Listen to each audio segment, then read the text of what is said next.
के एससीमा कम जिपी आएर चिन्तित हुनुहुन्छ? अब चिन्ता लिनु पर्दैन। हामीलाई चाहिँ 1.6 जिपिए पुग्दा भयो। तपाईँले चाहिँ पढ्न खोजेको डिप्लोमा लेभलको कोर्सहरू जुनसुकै होस्, staff nurse, HA, pharmacy, lab, radiology, optometry, जुनसुकै होस् 1.6 जिपिएले पुग्छ।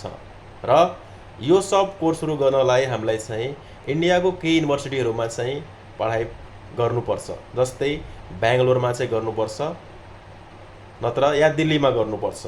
दुईवटा ठाउँमा चाहिँ हामीले चाहिँ यो पढाइहरू गर्छौँ र विथ फुल स्कलरसिप चाहिँ पढाइको फी भनेको जिरो कस्टिङ हुन्छ। तपाईँलाई चाहिँ लाग्ने भनेको होस्टेल कस्ट हुन्छ। यो होस्टेल कस्ट भनेको आफ्नोमा डिपेन्ड पर्छ कतिको होस्टेलमा चाहिँ हामी बस्छौँ। सो तुरन्त हामीलाई चाहिँ जानकारी गराउनु होला। यदि पढ्ने मन भयो भने दिएको नम्बरमा, नम्बर तपाईँले पाउनु भएको छैन भने फेसबुक पेजमा गएर नम्बर सर्च गर्नुहोला र यो भिडियो जुन ठाउँमा हेर्दै हुनुहुन्छ त्यसको पनि पेजमा गएर नम्बर सर्च गर्दा भयो।